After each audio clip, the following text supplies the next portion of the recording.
मैं हूं अंजरुल बारी। 5 राज्यों के चुनाव के नतीजों का ऐलान कर दिया गया है और जिस तरीके से भारतीय जनता पार्टी ने अपना परचम लहराया है और जिस तरह से ये कहा जाए उत्तर प्रदेश में योगी सरकार सत्ता में आई है, प्रचंड बहुमत के साथ दोबारा सत्ता में आई है, ये कहा जा सकता है कि पिछले कई दशकों के बाद इस तरह की स्थिति देखने को मिल रही है कि कोई पार्टी दोबारा से सत्ता में उत्तर प्रदेश में इस तरह से सत्ता तक पहुंच रही है। हम उत्तर प्रदेश की राजनीति को समझने की कोशिश करेंगे, साथ ही साथ क्योंकि आम आदमी पार्टी ने बहुत जबरदस्त जीत पंजाब में हासिल की है, प्रचंड बहुमत के साथ वहां पर आम आदमी पार्टी को जीत हासिल हुई है। उसके अलावा भारतीय जनता पार्टी गोवा में सरकार बनाने की तरफ आगे बढ़ रही है क्योंकि सबसे बड़ी पार्टी वहां पर है। मणिपुर में उसने अपनी सरकार बना ली है और साथ ही साथ उत्तराखंड में भी बड़ा बदलाव होता हुआ नजर आया है और वहां पर एक बार फिर से भारतीय जनता पार्टी ने पूर्ण बहुमत की वहां पर अपनी सरकार बनाई है। लेकिन मुख्यमंत्री के चेहरे के तौर पर धामी साहब जो चुनावी मैदान में थे वो फिलहाल चुनाव हारे हैं। आखिर ये कारण क्या रहे हैं, क्यों आखिर जो है कांग्रेस या पूरा विपक्ष भारतीय जनता पार्टी की जो राजनीति है उसके सामने धराशायी हुई है, आज उस चीज को जानने और समझने की कोशिश करेंगे। साथ ही साथ ये भी समझने की कोशिश करेंगे कि आखिर इन चुनावी नतीजों का आने वाले भारत पर, यानी कल का जो भारत है उस पर क्या कुछ असरात पड़ेंगे और किस तरह से जो राष्ट्रपति पद के चुनाव आगे होने वाले हैं या फिर राज्यसभा का लेकर के जो चुनाव है उसको लेकर के क्या कुछ असर पड़ेगा। तो ये तमाम अहम मुद्दे रहेंगे। हमारे साथ इस वक्त 3 खास मेहमान यानी 3 वरिष्ठ नेता इस वक्त हमारे साथ जुड़े हुए हैं। मोहम्मद अदीब साहब है, राज्यसभा के पूर्व सांसद है, वरिष्ठ नेता है, हमारे साथ हैं, हम उनका बहुत बहुत स्वागत करते हैं। हमारे साथ कांग्रेस के वरिष्ठ नेता हैं हरिकेश बहादुर साहब है, पूर्व सांसद है, वो हमारे साथ जुड़े हैं, उनका भी बहुत बहुत स्वागत करते हैं। साथ ही साथ हमारे साथ श्याम जाजू साहब बीजेपी के वरिष्ठ नेता हैं, वो भी हमारे साथ जुड़े हुए हैं, हम उनका भी बहुत बहुत स्वागत करते हैं। तो सिलसिले को आगे बढ़ाएं। सबसे पहले तो भारतीय जनता पार्टी को बधाई देते हैं हम। श्याम जी, आप इस पूरे चुनाव को लेकर के किस तरह से देख रहे हैं, क्या कुछ प्रतिक्रिया है आपकी?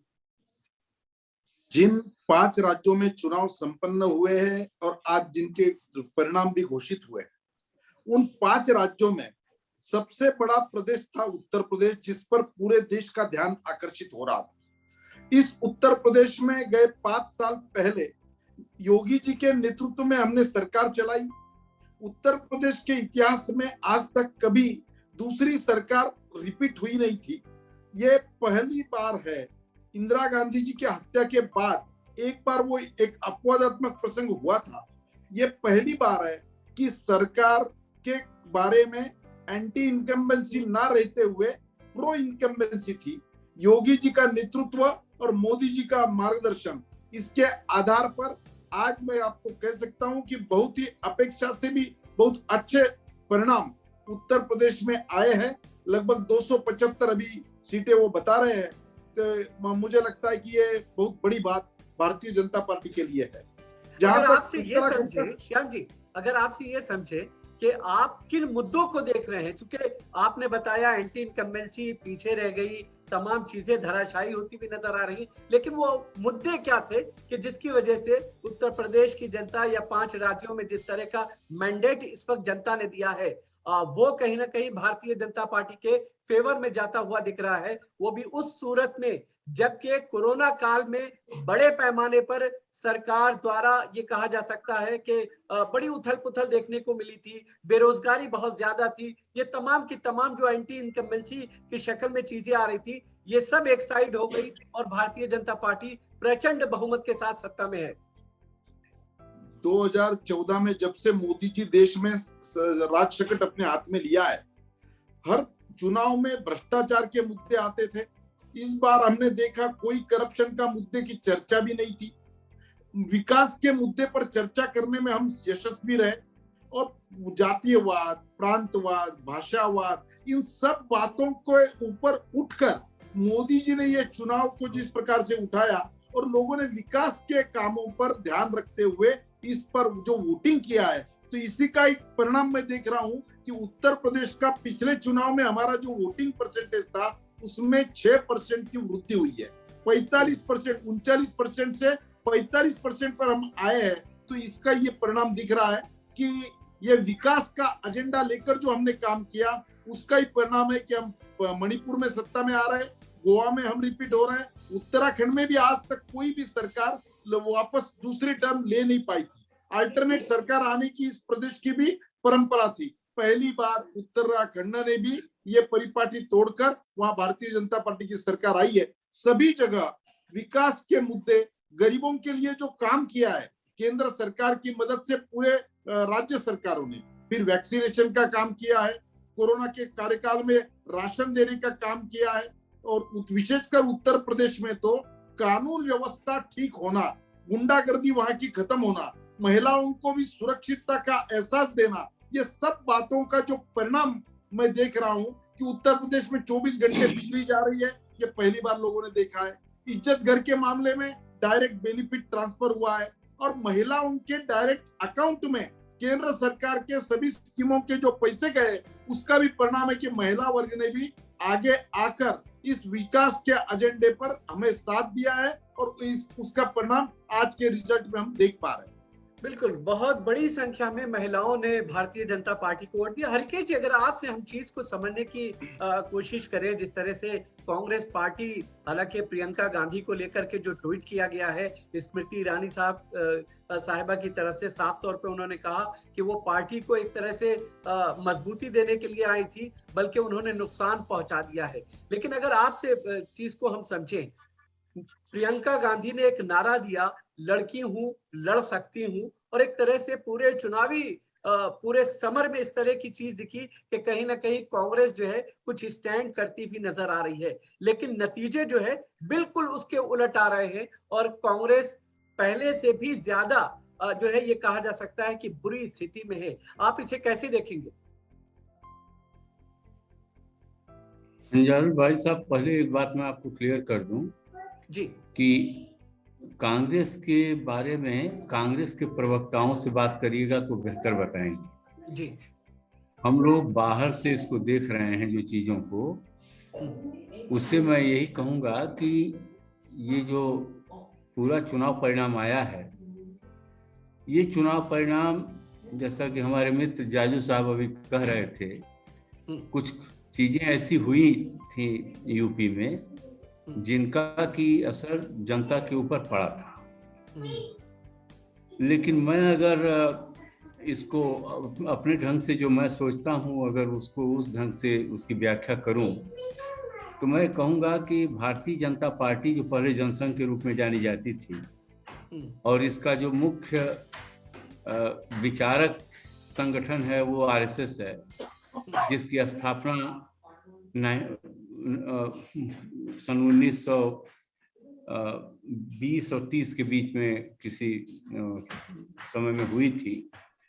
इसके अलावा हिंदू महासभा, जिसके नेता सावरकर साहब थे, ये लोग सभी एक रास्ते पर खास तौर से उस समय से ही चल रहे थे। वो मामला था हिंदू और मुसलमान के बीच का एक डिवीजन, और हिंदू मुसलमान के बीच का जो एक मानसिक स्तर पर जो डिवीजन समाज का करने की कोशिश हो रही थी उस समय से, वो चीज़ें आज़ादी की लड़ाई में जो नेता काम कर रहे थे उनके व्यक्तित्व और उनके कृतित्व से वो चीज़ हो नहीं पाई थी।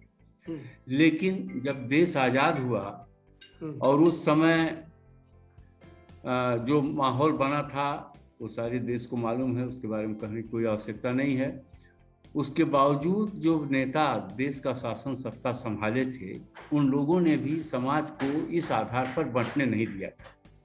लेकिन वो जो इस प्रयास में एक निरंतरता चल रही थी, उसका नतीजा हुआ कि धीरे धीरे कहीं न कहीं भारतीय जनता पार्टी के नेताओं ने और आरएसएस वगैरह के लोगों ने इस बात को लोगों के जहन में कहीं कहीं पहुंचा ही दिया, और आज उसका एक प्रतिफल जो लोगों के सबकॉन्शियस माइंड में कहीं कहीं घुस गया है, वो जब इस प्रकार की कोई चीज होती है तो वो इसी प्रकार रिफ्लेक्ट होता है चुनाव में, जैसे नतीजे के रूप में रिफ्लेक्ट। नहीं तो आप मान रहे हैं कि ये पूरा चुनाव मुद्दों से हट करके ध्रुवीकरण की राजनीति। हाँ, दूसरी बातों पर हुआ है, दूसरी बातों पर हुआ है, और कई चीजों का जो भ्रम फैलाया गया उसका भी असर पड़ा है।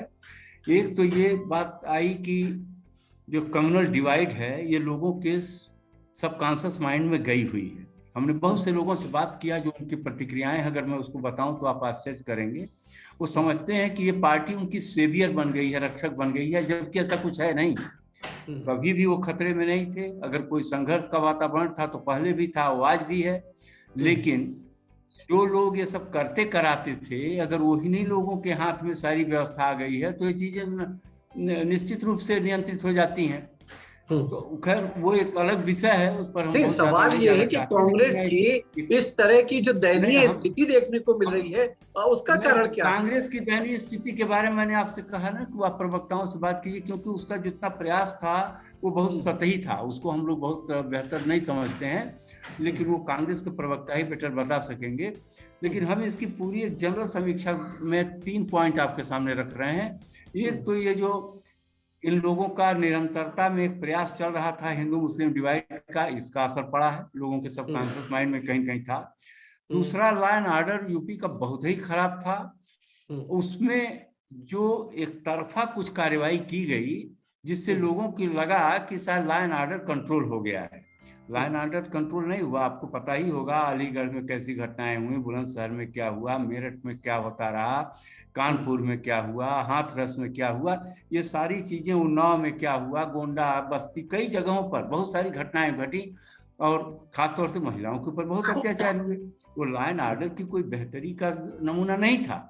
इसके अलावा तमाम हत्याओं के मामले में ये जो एनसीआरबी की रिपोर्ट है उसने खुद कहा है कि भारत में जितने भी स्टेट हैं उसमें सबसे ज्यादा खराब रिकॉर्ड इस मामले में उत्तर प्रदेश का था। उत्तर प्रदेश लेकिन यूपी की जनता ने चुना ना, प्रचंड बहुमत के साथ सत्ता में लेके आए। हाँ, तो आपका ये अभी सवाल ये है कि ये लॉ एंड ऑर्डर की स्थिति जो कही गई कि लॉ एंड ऑर्डर सुधर गया है, मैं ये कहना चाहता हूँ लॉ एंड ऑर्डर सुधरा नहीं, कानून व्यवस्था की स्थिति सुधरी नहीं, लेकिन जो थोड़ा बहुत सुधार लोगों को दिखाई दिया या उनको ये समझाने में भारतीय जनता पार्टी के नेता या पार्टी कामयाब हो गई कि हमने लॉ एंड ऑर्डर ठीक कर दिया, ये भी लोगों के माइंड में गया।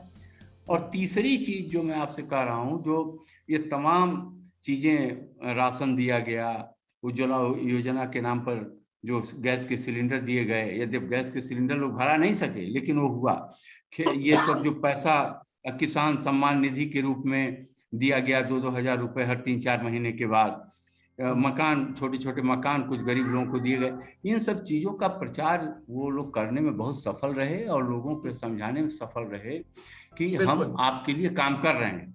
यद्यप मिसमैनेज हुई पूरी व्यवस्था, वही मैं आपसे बताना चाहता हूं कि किस तरह से कानून व्यवस्था में गड़बड़ी आई, उसका लोगों ने उस पर ध्यान नहीं दिया। कोरोना काल में लाशें बहती हुई, एक मिनट, आपकी नजर में एक मिनट और सुन लीजिए, कि जिसकी वजह से भारतीय जनता पार्टी को इस तरह, हाँ, लेकिन एक पॉइंट मैं आपसे कह रहा हूं, स्वाद चखने का मौका मिला है। अदीप साहब, अगर आपसे चीज को हम समझना चाहें, जिस तरह से शुरुआती जो पहले और दूसरे फेज के चुनाव हुए और जिस तरह से जिना का जिक्र आया, फिर जो है ध्रुवीकरण की एक तरह से ये कहा जाए किराना का जिक्र किया गया, जिस तरफ इशारा कहीं ना कहीं हरिकेश जी करते हुए नजर आ रहे, अगर आपसे इन चीजों को समझिए तो आप इसे किस तरह से देखेंगे?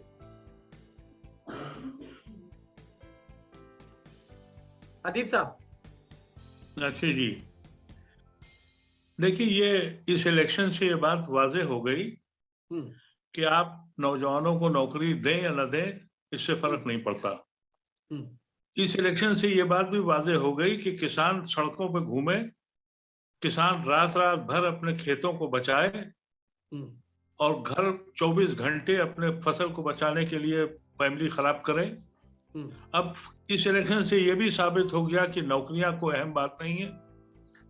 इस इलेक्शन से सिर्फ एक बात साबित हुई कि मियाँ को ठीक करना है, और मियाँ जो है वो गुंडा एलिमेंट है, वो उसकी वजह से यहाँ की लड़कियां जो है महफूज नहीं है, और इस वजह से हमको गुंडों को ठीक करना है। गुंडों को हमने ठीक कर दिया, और जब नाम लिया जाता है तो कहा जाता है अतीक, अंसारी, आजम खां, यानी आप समझे कि ब्रैकेट में गुंडों को हमने ठीक कर दिया है। दूसरे ये कि देशभक्ति, अगर देशभक्ति का मतलब यह है कि हम जितने भी हैं वो हम लोग देशभक्त नहीं हैं। 35% लोग, मैं इलेक्शन से पहले भी सारी से कहा था कि आप किसी सूरत से इस बात को समझिए कि इलेक्शन अब 35 पे ऊपर जाके लड़ा जाता है। 35% लोग इस मुल्क के ऐसे हैं जो मियाँ को ठीक करना है जिन्हें। आप तसव्वुर कीजिए कि इससे ज्यादा सितम इस मुल्क में, इस प्रदेश में क्या होगा कि कोई सेक्शन ऑफ सोसाइटी मुतमईन नहीं है। लाखों हजारों का मजमा इकट्ठा हो रहा है अपोजिशन की रैलीज में, लेकिन वोट डालते वक्त ये ख्याल आता है, जब उनसे कहा जा रहा था कि भाई वेस्टर्न यूपी में किसानों का मसला है, लेकिन अदीब साहब तो अमित शाह ये कह रहे थे कि पलायन हो रहा है। पलायन का मतलब ये कि हम मुसलमानों ने कैराना से पलायन किया है, यानी जुल्म किया है। अदीब साहब, एक चीज हम आपको यहाँ रोके, मेरी बात सुनिए, मेरी बात सुन लीजिए। ये जो परसेप्शन डेवलप हुआ है, इसमें बीजेपी को जीतना यकीनी है। वो अब किसी भी कीमत पर, क्योंकि जो इस मुल्क की जो सबसे बड़ी पार्टी थी कांग्रेस, उसकी उन्होंने रीढ़ की हड्डी खत्म कर दी है। तो अब उनके पास कोई अपोजिशन है नहीं। ये मुल्क अब ऐसे ही चलेगा। अभी तक तो हमने नेहरू को कभी सुनते थे, अब तो गायब हो गए। अब गांधी की फोटो पर भी कुछ दिनों पे गर्द डाल दी जाएगी। अदीब साहब, एक सवाल आपसे ये समझना चाहेंगे।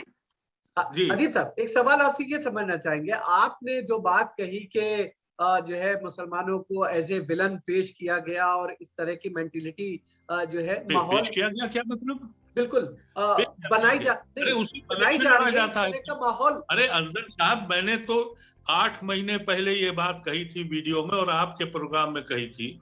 हाँ, नहीं, मैं ये कह रहा हूँ कि इस तरह के जो लोग हैं जिसकी तरफ आप इशारा कर रहे हैं, ये पूरा भारत तो नहीं है, थोड़े से लोग हैं। फिर ये इस तरह का रिजल्ट क्यों आता है? इसका एक रिजल्ट इसलिए आता है कि देखिए ना, सवाल ये है कि ओवैसी ऐसा लीडर मुसलमानों ने उसको पुरस्कार दिया, यहाँ से बैनर भेज दिया, और सिर्फ इसलिए कि हम सांझी विरासत में रहेंगे। और वेस्टर्न यूपी में जाटों ने साथ नहीं दिया, इसलिए कि फिर वहां देशभक्ति का मसला आ गया है। क्योंकि सिर्फ इस मुल्क में देशभक्त अगर कोई है तो मोदी साहब हैं या योगी साहब हैं या उनके फॉलोवर्स हैं, और जितने भी दूसरी पार्टी में लोग हैं वो देशद्रोही हैं। तो ये जब परसेप्शन क्लियर हो जाए तो फिर कहाँ का वोट। ये कुर्बानी आपने देखी कि मैंने तो बहुत जगह जाके ये भी देखा कि लोग गाली भी दे रहे थे, समझ ये जो क्या कहते हैं गठबंधन है, लेकिन कह रहे थे कि नहीं भाई ओवैसी को वोट नहीं देंगे। मैं ओवैसी की बात से एक्सेप्ट करता हूँ। मुसलमान ऐसा था जिसको धुतकारा भी गया, किसी पॉलिटिकल पार्टी ने स्टेज तक पे नहीं बिठाला, इसलिए नहीं बिठाला कि भाई कहीं पोलराइजेशन ना हो जाए। लेकिन उन्हें क्या मालूम था, मैं पुकार के ये बात कह रहा था कि अगर तुम लोग मिलकर नहीं लड़ोगे। मायावती ने क्या किया, 91 सीटें डिक्लेयर करी, मुसलमानों को दी हर उस जगह पर, और ये सब प्री प्लान था। और देखिए एक बात बड़ी क्लियर है जो मैं आपसे कहना चाहता हूँ, जो भी बीजेपी ऐलान करती है वही वोट आता है। जब उन्होंने कहा कि 325 आएंगी, 325 आ गई।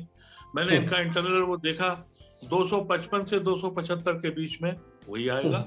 तो ये हाँ, मुझे एक बात तो मैं समझता हूँ, पंजाब का मामला जो है उसमें तो कांग्रेस जो है ये तो इस मामले में बड़ी एक्सपर्ट है, सेल्फ गोल करती है। वो एक मसखरे को लिया है जो क्रिकेटर था, उसने लेके सब पूरा अलर्ट पलट कर दिया। लेकिन वहां पर भी जो दूसरी टीम आई है, क्योंकि पंजाब में 40% के करीब नॉन सिख हैं, और वो सारा का सारा वोट आरएसएस ने आम आदमी पार्टी को ट्रांसफर कर दिया। तो वहां भी कम हो गया। लेकिन मुझे ये उत्तराखंड का जरूर ताज्जुब है, वो इनका कारनामा है। बिल्कुल, इसमें कोई नहीं है। उत्तराखंड में भारतीय जनता पार्टी ने कारनामा किया है। वैसे कोई कारनामा नहीं है, ये सब जगह इन्हीं की सीटें थी और वापिस आ गई। नहीं, लेकिन लहर तो पूरी तरह हरीश रावत जिस तरह से आखिरी दिनों में अपने कैबिनेट को बनाने के लिए लग गए थे और जिस तरह के संदेश वो दे रहे थे हरीश रावत साहब, तो वो तो ऐसा लग रहा था कि बस अगली सरकार उनकी है। देखिए, मुझे ऐसा लगता था क्योंकि मेरा भी कुछ जाना रहता है उत्तराखंड में, मुझे लगता था वहाँ इनकम्बेंसी बहुत है, लेकिन वहाँ इनकी टीम ने मेरे ख्याल से बहुत समझदारी से काम किया, अच्छे लड़े हैं। अब ये तीनों स्टेट इन्हीं की थी, तीनों को वापस मिल गई है। 4 स्टेट जो भी थी इनको मिल गई है। इसमें कोई मैजिक नहीं है, इसमें सिंपल कैलकुलेशन है कि 35 से 35% लोग जो हैं, उत्तर प्रदेश की बात मैं कर रहा हूँ, कि 35% से कम तो आप इनको हरा नहीं सकते। और अब अगले इलेक्शन में ये 45% हो जाएगा। इसकी वजह यह है कि जब आदमी वोट डालने जाता है तो उसे ये ख्याल आता है कि भाई 370 कौन ला सकता है, यही ला सकते हैं। ये यूनिफॉर्म सिविल कोड कौन ला सकता है, यही ला सकते हैं। औरतों को हिजाब कौन उतरवा सकता है, वो यही ला सकते हैं। तो जब ऐसी शक्ल बन जाए तो फिर आपका वजूद, मैं समझता हूँ मेरी कम्युनिटी का वजूद इस मुल्क में सिर्फ यही है कि हम इनके साथ बैठे हुए हैं। और मैं समझता हूँ कि सेकुलर पार्टियां अपने पार्टी को बचाने के चक्कर में इस मुल्क को तबाह करने पे लग गई हैं और उसकी शुरुआत है। और अब ये कोई उम्मीद रखना कि इस मुल्क में डेमोक्रेटिक वैल्यूज रहेंगी, कोई इंस्टीट्यूशन ऐसा नहीं है जो बच गया हो, चाहे कोई भी इलेक्शन हो या कोई भी इंस्टीट्यूशन हो। ऐसी शक्ल में मेरा वो हिंदुस्तान नहीं है जिसका तस्वुर मैंने किया था और मेरे बुजुर्गों ने जिस हिंदुस्तान को अपनाया था। जी बैठे हुए हैं, बीजेपी के बड़े नेता हैं, इनसे ही पूछते ना जो आपका दर्द है। मैं श्याम जागू साहब से माफी के साथ जो आपका दर्द है या जो आपके सवालात हैं, आप कामयाब हैं और आपको मुबारक हो, लेकिन आप इस बात को यकीन के साथ कहें कि मैं पिछले 1 साल से हर पॉलिटिकल पार्टी से कह रहा हूं कि मुसलमानों तुम इलेक्शन से हट जाओ, अगर नहीं हटोगे तो ये मुल्क नहीं बचेगा। तुम कैटलिस्ट हो, तुम जोड़ते हो। हरिकेश भाई ने उसका इशारा दिया, लेकिन मासूम ये शरीफ लोग हैं, ये बोल नहीं सकते, समझते ये भी हैं, इनके दिल में दर्द है, लेकिन ये बात बेचारे नहीं कह सकते। जिस बात की तरफ इशारा कर रहे हैं अदीब साहब, असल बात सिर्फ इतनी सी है कि आरएसएस ने पिछले इतने सालों में सेगमेंट है जिसे कहीं ना कहीं चुनावी राजनीति में इग्नोर करके आगे बढ़ा जाता है। ऐसे देश का विकास कैसे मुमकिन हो पाएगा, कैसे देश आगे बढ़ेगा? जब तक अपने नजर को एक चश्मा लगाकर ही देखना है तो इससे दूसरा आकलन हो ही नहीं सकता। जहां तक दंगा फसाद अन्याय की बात है, गए 7 साल में मोदी जी आने के बाद, ये आदिब साहब पुराने नेता है, हरकेश बहादुर जी काफी साल तक कांग्रेस में रहे हैं, आज वो इंडिपेंडेंट है। इनकी भी तुलना, इनको ही मैं पूछना चाहूंगा, कांग्रेस के जमाने में मुस्लिम अपीजमेंट के कारण जिस प्रकार के दंगा फसाद होते थे, उनको कानून का कोई भय नहीं होता था। सरकार केवल वोट बैंक की राजनीति करने के लिए उनको संभालती थी, उनको अपीजमेंट करती थी और इसलिए देश का विकास रुक गया था, देश अशांत रहता था। इस 7 साल में एक भी जगह दंगा नहीं होता है, एक भी दंगा फसाद नहीं होता है। और विकास के कामों में जहां तक घर देने की बात है, सिलेंडर देने की बात है, मुद्रा योजना की बैंक है, 2-2 हजार रुपए भेजने की बात है, इसमें कोई भी बाइफर्केशन नहीं होता है, सबको समान रूप से दिया जाता है। ऐसे तो कई इंटरव्यूज मुस्लिम लोगों के भी उत्तर प्रदेश में मैंने देखे, उत्तराखंड में मैंने देखे कि हाँ विकास हुआ है क्या नहीं हुआ है, आप तक फायदा मिला क्या नहीं मिला, राशन मिला, किट मिला, हमें तो फिर वैक्सीन मिला, सब मिला। श्याम जी, फिर क्या वजह थी कि आप बिल्डोजर की बात कर रहे हैं? फिर क्या वजह है कैराना दंगों को याद करा रहे हैं?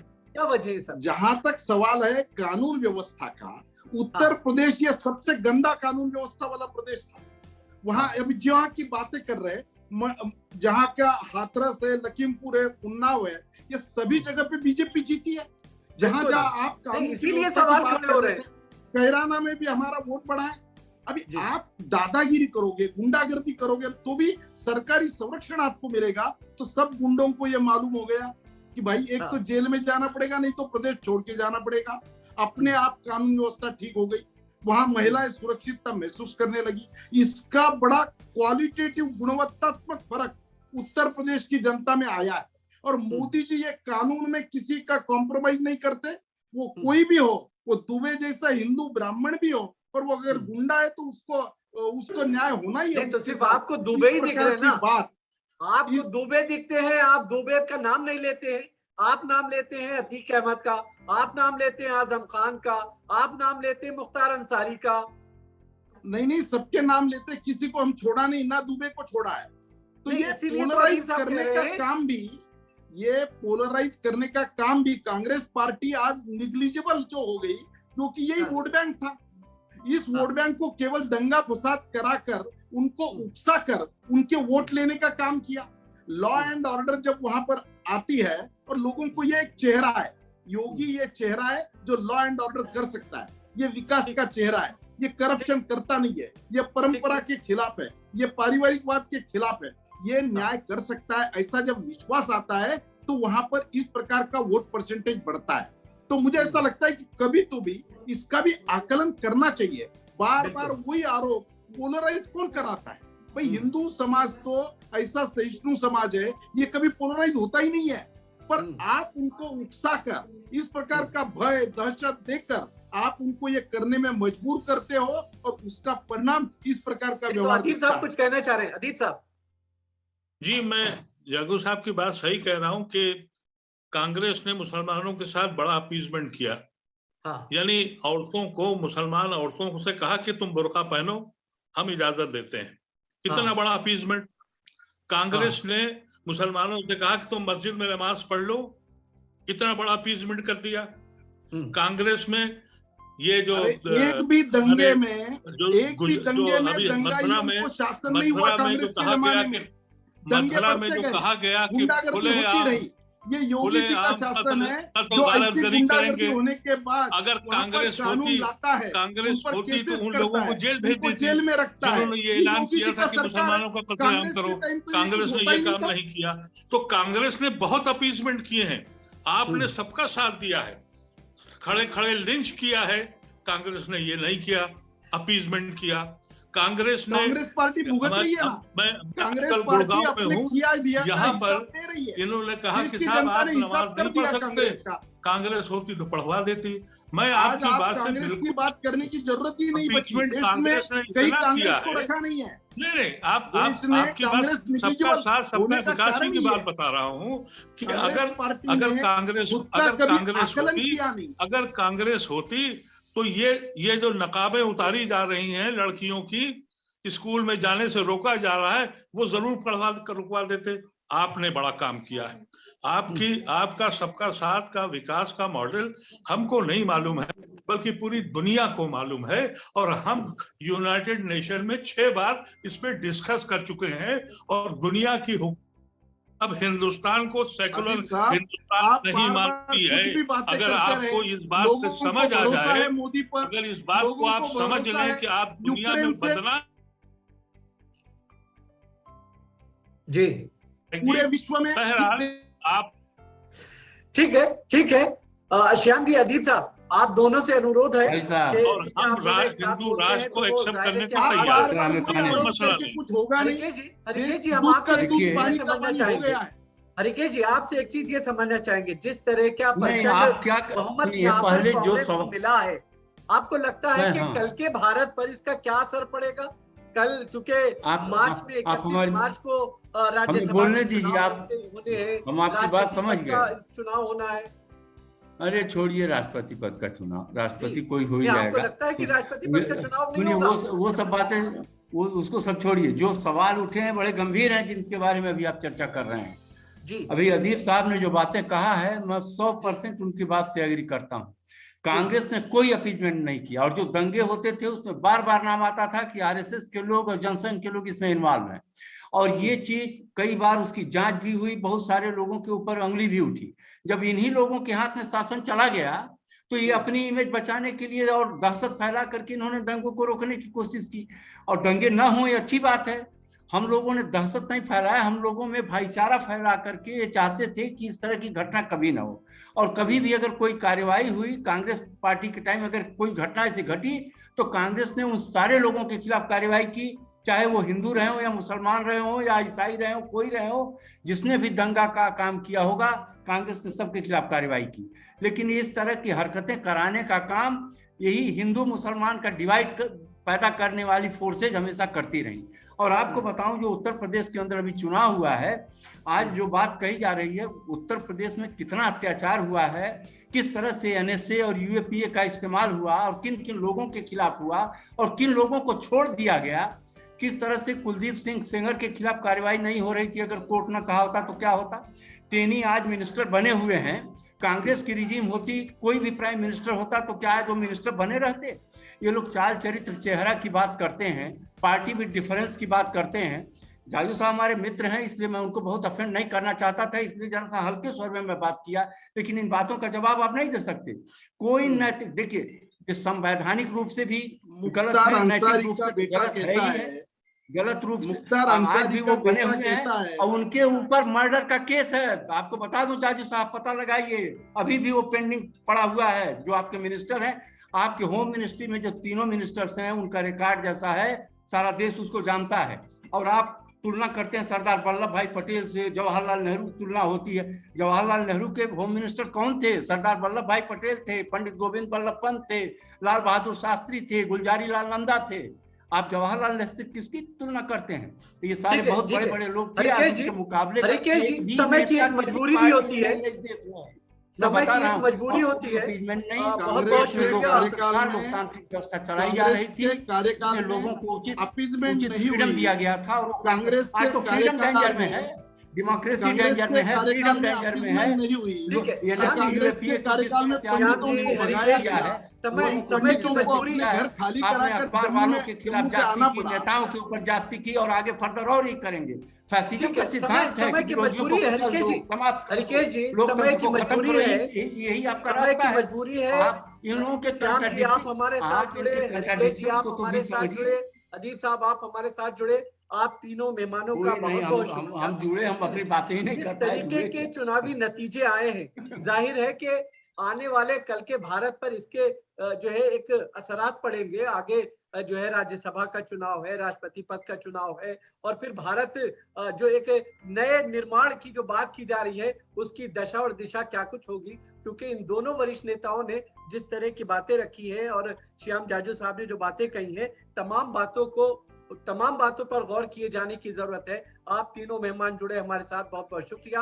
लेकिन जाने से पहले हम अपने तमाम दर्शकों से ये गुजारिश करेंगे कि अगर आपने इस चैनल को सब्सक्राइब नहीं किया है तो आप इस चैनल को सब्सक्राइब करें, इसके वीडियोस को लाइक और शेयर करें। तो आज की इस मुलाकात में और इस बहस में फिलहाल इतना ही, इजाजत दीजिए, आदाब।